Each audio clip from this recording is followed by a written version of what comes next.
¿qué tal? Bienvenidos a Diálogo. Hoy tenemos como invitado al señor Roberto Marcarián, rector de la Universidad de la República de Uruguay, para hablar sobre la apertura del primer Instituto Confucio en su país, así como otros temas relacionados con el intercambio educativo y cultural entre China y Uruguay. Hola, señor rector, bienvenido a Diálogo. Muy bien, no, al contrario, muchas gracias por invitarme a participar y poder dar conocimiento de mi país y las relaciones entre China y Uruguay. Gracias, gracias. Bueno, queríamos comenzar desde lo más actual, que es el establecimiento del primer Instituto Confucio en su país, que también en su universidad. Cuéntenos un poco sobre cómo inició ese proyecto y cómo ha logrado. El proyecto había comenzado hace muchos años, cuando yo no era rector, y cuando fue nombrado el nuevo embajador de Uruguay en China, Luris, que estaba con nosotros en estas recorridas, él vino con la idea de sacar adelante esa idea y a mí me entusiasmó. Y logré convencer al Consejo Universitario, organismos que gobiernan mi universidad, y con el apoyo de la Cancillería uruguaya y de la Embajada uruguaya aquí, logramos rápidamente para este tipo de procesos firmar convenios con el Instituto Hanban, que es quien controla la marca Instituto Confucio, y con la Universidad de Qingdao, que es la universidad que se había postulado para ser la operativa del instituto. Y el año pasado firmamos los convenios. Luego hay trámites de construcciones, de obtención de dinero, etcétera, por lo cual creo que en octubre de este año vamos a inaugurar oficialmente el instituto en el Uruguay, en un local que hemos adaptado especialmente invirtiendo dinero uruguayo, de manera que tenga un buen lugar donde trabajar los profesores que vengan y el aparato administrativo está asociado a su funcionamiento. Sí, me interesa saber qué tan alto es la demanda de aprender el chino ahí en su país. El Uruguay es un país muy chico, yo debo decir eso en primer lugar, porque a escala china realmente es más pequeño que una ciudad, el Uruguay entero, que una ciudad pequeña de China. Somos solo menos de 3,5 millones de uruguayos. Es difícil ver a un uruguayo en el mundo. Y la demanda ha crecido muy fuertemente por el incremento de las relaciones económicas y políticas entre los países, más allá de la cuestión cultural propiamente dicha. Ahora hay varias instituciones pequeñas dando clases de chino para la gente que se interese, incluso muchos alumnos uruguayos que están estudiando en China o han estudiado en China vienen de esa formación anterior, y hay interés a nivel oficial. Los organismos que se dedican a la promoción de la venta de carne, el Ministerio de Defensa, el Ministerio de Industria y Energía, para dar la aduana uruguaya, quieren que se les dé cursos y estamos firmando convenios con ellos.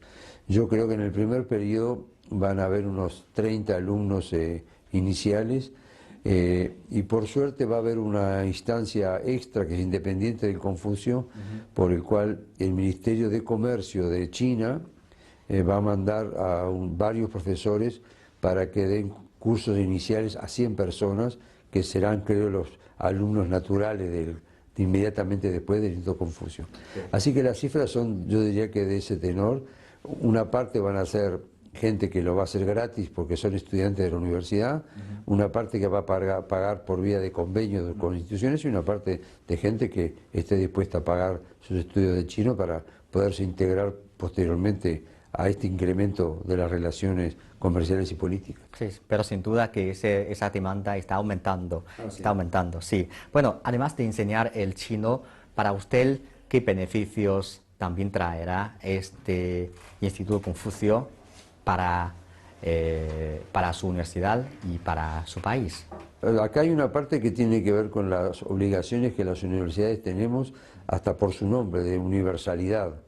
Y por lo tanto el conocimiento de culturas lejanas para el mundo occidental, que como es nuestro caso, países como el Uruguay, cuya población proviene casi toda del mundo europeo y que tenemos relaciones con los países cercanos o con Estados Unidos, el conocer correctamente el proceso histórico y cultural de China con sus múltiples procesos vividos desde milenios y en particular en los últimos años, creo que es un aporte fundamental que tenemos obligación los universitarios y sus autoridades de hacer en bien del mejor conocimiento de la humanidad entre sí. Sí, entonces, ¿de qué manera se llevará a cabo este manejo del funcionamiento de este Instituto Confucio? El instituto está dirigido de acuerdo al formato que Han Ban ha establecido por 5 personas, 3 uruguayos y 2 chinos.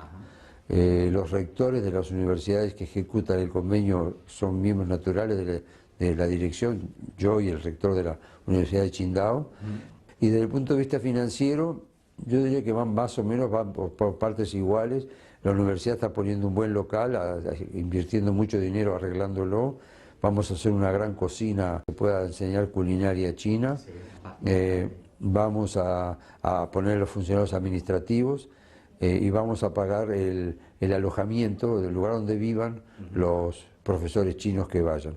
La parte china va a mandar a los profesores, se les va a pagar el salario y van a poner en el momento inicial $150.000 para colaborar en la instalación y la puesta en práctica inicial del instituto. Sí, recordamos que el primer Instituto Confucio fue establecido en el año 2004 en Seúl y posteriormente ha logrado un gran desarrollo en todo el mundo. Hasta hoy día, en todo el mundo ya hay más de 500 Institutos Confucio en más de 150 países. ¿Cómo valora usted este crecimiento del Instituto Confucio? Creo que tiene que ver con la parte de universalidad de la que hablé primero, porque creo que la globalización no puede ser que todos escuchemos la misma música, miremos los mismos programas de televisión. La universalización del entendimiento entre los pueblos tiene que profundizarse conociéndonos realmente, sí, por un lado, y por otro lado creo que la influencia de China a escala mundial es una realidad, y en particular en el caso uruguayo y latinoamericano en general, pero uruguayo en particular, el incremento de las relaciones políticas y económicas ha sido muy grande y ha tenido un desarrollo vertiginoso en los últimos 10 años. En este momento China es el principal país que recibe productos uruguayos, o sea, nosotros exportamos, en primer lugar de países donde exportamos, el primer lugar lo ocupa China en este momento. La distancia aquí no ha sido dificultad para que esto sea así. Estamos exportando esencialmente productos relacionados con alimentos, carne, productos lácteos, soja. Esperemos que en el futuro se incrementen para hacer productos manufacturados que tienen mayor valor agregado. Sí, yo creo que para los dos gobiernos lo importante es desarrollar desde un intercambio comercial hacia un entendimiento mutuo más profundo entre los dos países, pero sin duda la distancia geográfica es un problema. Entonces, ¿qué imagen tiene China en los ojos de los uruguayos actualmente? Hay ciertos prejuicios del uruguayo medio en relación con China, pero creo que ese proceso está en un rápido proceso de retroceso, y estas cosas que el gobierno hace y que nosotros hacemos desde el punto de vista cultural y científico, creo que van a colaborar en mejor entender los procesos del mundo geográfico que abarca la China actual. Creo que es una necesidad que existe para una mejor consolidación de los procesos de paz y de entendimiento entre los pueblos del mundo. Sí, esta vez es la segunda vez que viaje a China. Me interesa saber a usted personalmente cuáles son los aspectos o las cosas que le interesa más. Yo siempre fui una persona preocupada por estudiar procesos de otros países. El hecho de que yo sea de origen armenio, que es un país en el borde de Occidente, un pueblo muy perseguido, en particular al fin del Imperio Otomano, me ha hecho ser particularmente interesado por conocer la historia tan larga que China tiene y cómo ha influido en la conformación del pensamiento universal. La ruta de la seda, por ejemplo, fue un fenómeno que siempre me atrajo. El hecho de que haya ido a Xi'an 2 veces se debe a eso, de que como en un rincón muy profundo de China hay una sociedad musulmana y acababan las caravanas que cruzaban desde Italia o desde Estambul hasta China. Son fenómenos que me sorprenden y que me parece que es bueno conocerlos en el terreno, y por eso es que he venido por segunda vez a China con ese espíritu. Ahora en un carácter más oficial, porque mi cargo es un cargo muy importante en el país y yo lo estoy ejerciendo con entusiasmo y en particular abriendo las puertas para otros países. Estoy haciendo cosas parecidas con otros países lejanos porque me parece muy importante. El caso de China tiene el vigor, la importancia de ese incremento de las relaciones políticas y económicas que le da una fortaleza más grande a este intento, pero obviamente que tenemos que conocer Japón, Corea, tenemos que conocer Rusia y la Siberia y la Mongolia, no sé, para decir cosas muy variadas que también están en mis preocupaciones. Eso en términos personales. En términos de autoridad y de institución, creo que es una necesidad que un país que tiene una influencia tan grande en el mundo actual, uno no puede desconocerlo y tiene que intentar entenderlo de la mejor manera posible. Sí, ¿cómo parola la actual situación de intercambio cultural entre China y Uruguay? La valoro muy positivamente, creo que estamos haciendo mucho nosotros mismos para promover eso. Fíjese que en este viaje estoy activo aquí, este es el segundo día completo que paso, ya me he reunido con subsecretarios o con cargos de nivel muy alto del Ministerio de Educación, del Ministerio de Ciencia y Tecnología, de Hanban, de rectores o vicerrectores de 3 universidades muy importantes. O sea que estoy realmente tratando de tener un panorama completo de la situación. Estamos tratando de acercarnos lo más posible a lograr un intercambio científico, cultural con China, que nos parece fundamental. Sí, esa Universidad de la República donde usted trabaja como rector es la universidad más importante de su país. Entonces, ahora ustedes tienen unos proyectos o acuerdos de intercambio de estudiantes con algunas universidades chinas, o cada año hay unos estudiantes chinos que van ahí para estudiar. Bueno, existe un acuerdo gubernamental por el cual el gobierno chino va a dar 12 becas por año a uruguayos que quieran estudiar aquí. Ese número se triplicó porque eran 4 antes. He estado con gente que ha estudiado aquí, que se ha graduado aquí, que han avanzado mucho en su vida. Estudiantes que vayan a Uruguay desde China, ese proceso va a empezar a partir de lo que estamos haciendo ahora. Efectivamente ha ido poca gente a Uruguay.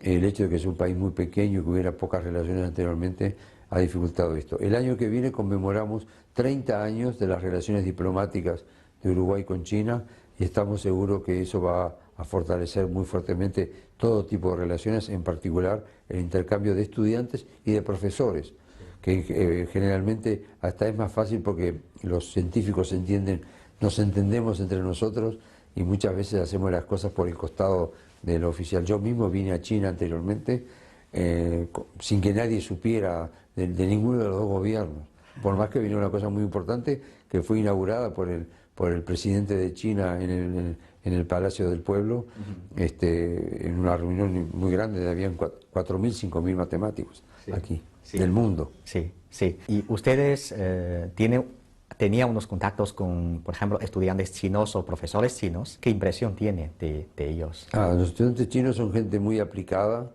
muy sistemática, muy seria en sus estudios. Yo no hablo personalmente porque eso es otra cosa, hablo del estudio. Todos los estudiantes que he conocido chinos o venidos de China en diversas partes del mundo, característica común.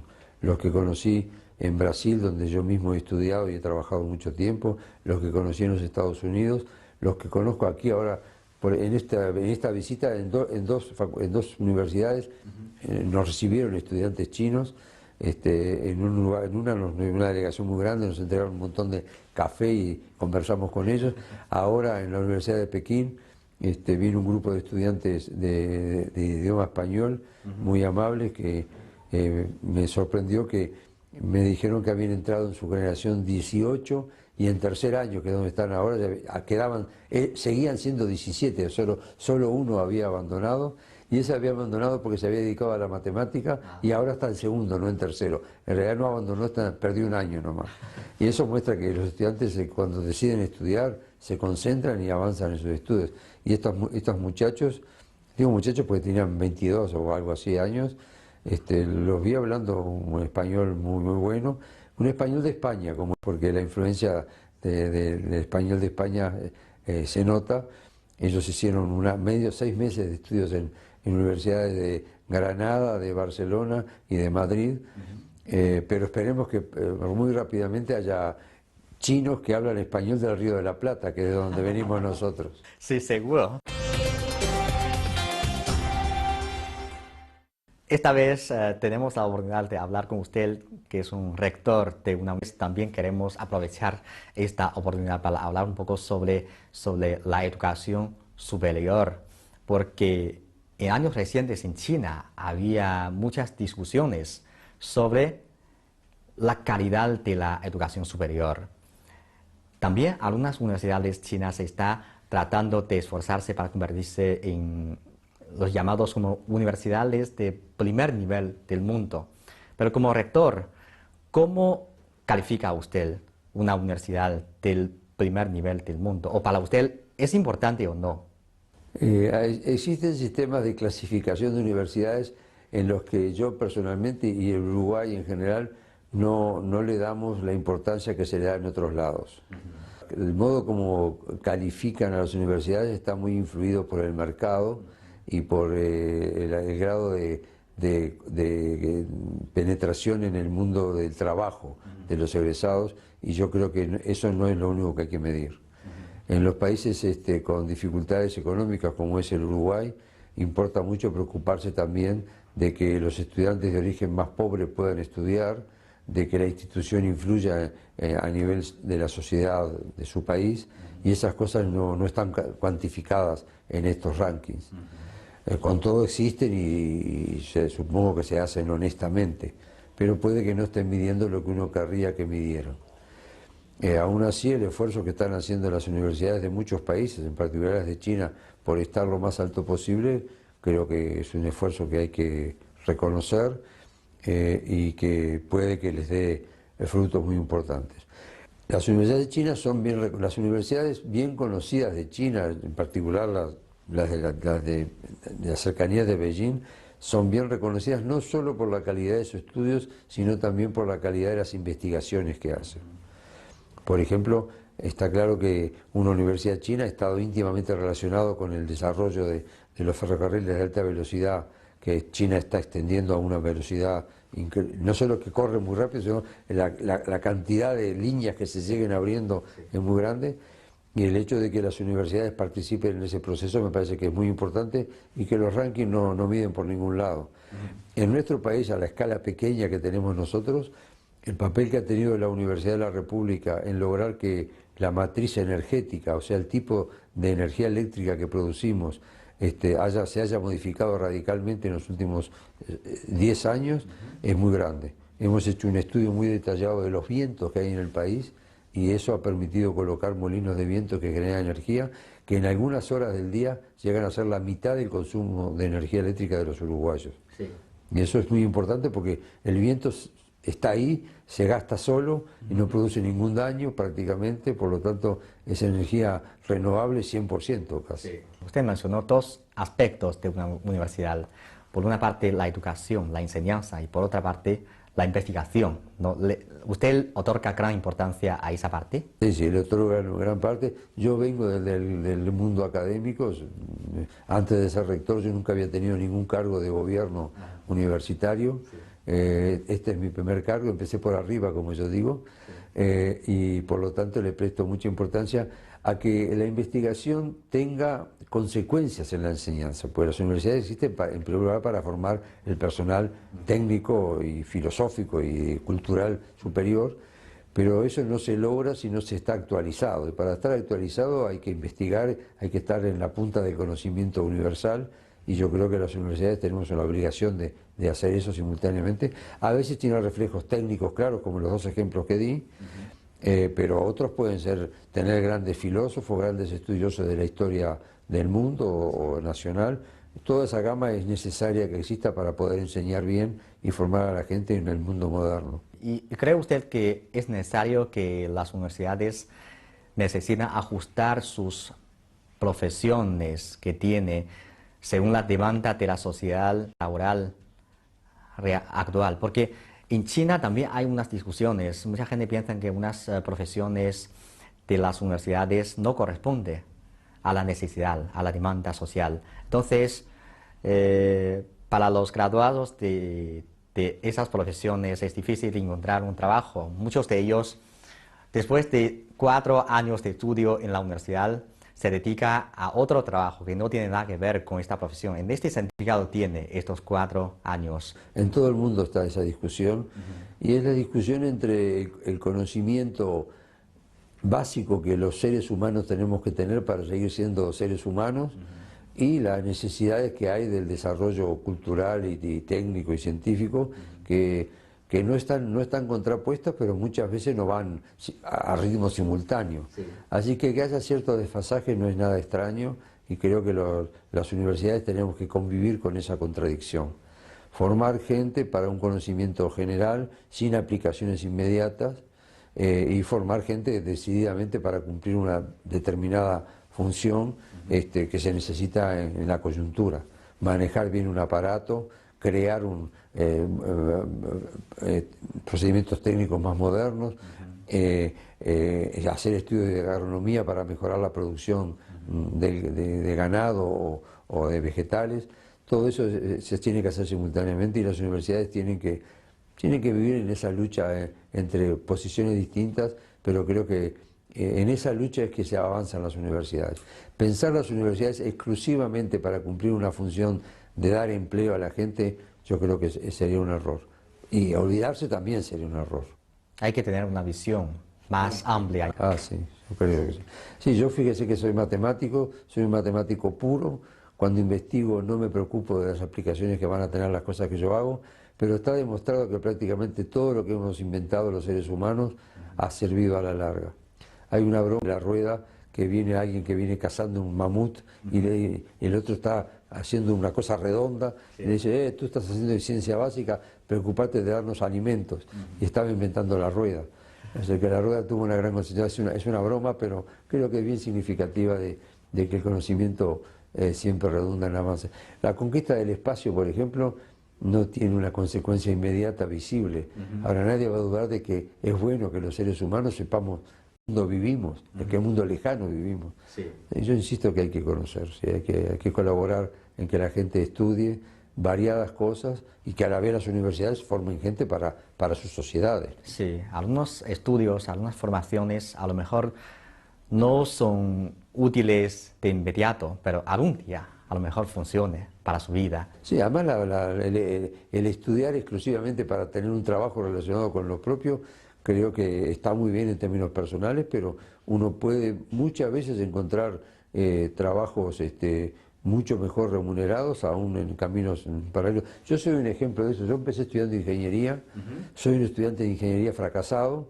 Ahora nadie va a decir que yo soy un ser humano fracasado, un hombre que ha fracasado en su vida, al contrario. Y lo hice porque en cierto momento de mis estudios de ingeniería vi que lo que más me interesaba eran los aspectos formales, y no me interesaban los fierros y los aparatos, me interesaba la parte abstracta, y me dediqué a eso, y creo que me ha ido bien en la vida. Sí, sí, sí. Dependiéndote su propia experiencia y también como rector de una universidad, ¿qué sugerencias quiere dar a los estudiantes universitarios? ¿Cómo ellos puedan aprovechar bien sus tiempos en la universidad para prepararse para su futuro? Yo acá hablo como profesor, no como rector, que estudien. Que estudien con entusiasmo, que conozcan más de lo que les piden los profesores, que conozcan las cosas que están alrededor del conocimiento que se les exige.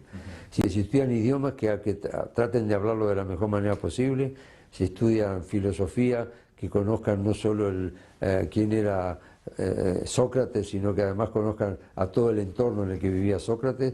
Y si estudia agronomía, que no se restrinja a mirar cómo son las vacas, sino que sepan que amplíen sus conocimientos alrededor del conocimiento que les va a ser útil en su carrera.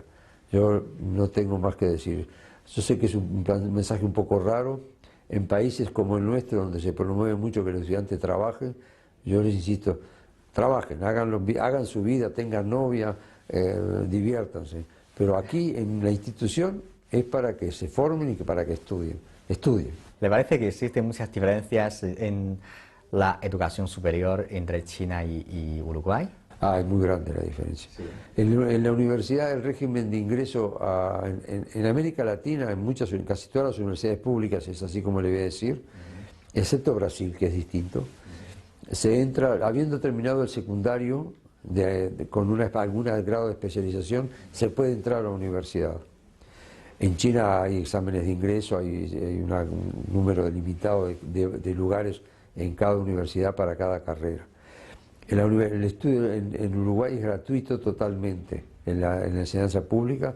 En China no digo que sea muy alto lo que se cobra, no conozco los detalles, pero hay que pagar en cualquier caso. Esas son dos diferencias muy grandes. Eso tiene sus virtudes y sus defectos en ambos lados. El defecto que tiene nuestro sistema es que entran una cantidad de estudiantes que no tienen la vocación necesaria ni el entusiasmo, que sumado al éxito hace que haya un número muy grande de estudiantes que abandonan sus estudios rápidamente. Sí. Eso es un defecto que tiene el sistema nuestro.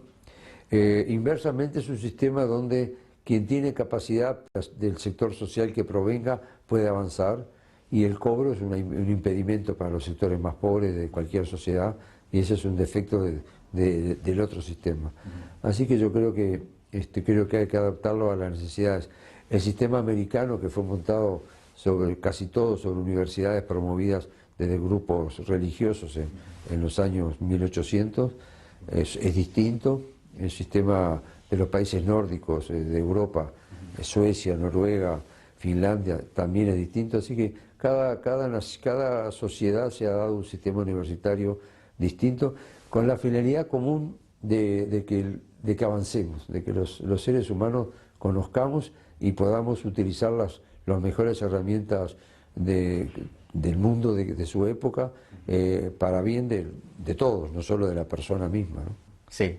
Acabamos de hablar un poco sobre las diferencias que existen entre las educaciones superiores entre China y América, el continente americano. Entonces, ¿cree usted que podemos retroalimentarnos? Sí, yo creo que a pesar de esas diferencias que yo anoto y que creo que no hay que ignorar, es necesario que nos retroalimentemos. Digamos que si los chinos quieren pagar su educación en nuestros países, habilitarlos para que la paguen y puedan estudiar debidamente, y que inversamente nosotros podamos, a través de becas, de mecanismos de apoyo, hacer que nuestros estudiantes puedan estudiar en China. Es seguro que los sistemas no son contradictorios, pueden tener, si uno quisiera trasladar el sistema chino a América Latina o a Uruguay, o el sistema uruguayo a China, sería un desastre, porque estaría contra las tradiciones propias, que en el caso chino viene desde Confucio, el asunto de pagar la educación, y en nuestros países, por el contrario, hay una larga tradición que comenzó en 1918 en la ciudad de Córdoba, Argentina, de estudios con las características que tenemos. Por lo tanto, trasladar el sistema chino al Uruguay también sería un desastre. Pero que cada uno ande por su sistema y se complementen debidamente, creo que es totalmente posible, y estamos haciendo esfuerzos para que eso sea así. Bueno, muchas gracias por acompañarnos durante esta media hora, y son muy interesantes. Me gusta mucho lo que usted ha expresado. Muchas gracias. Le agradezco mucho que se pueda divulgar mi país y nuestras opiniones para un público tan amplio como el de la televisión china. Muchas gracias.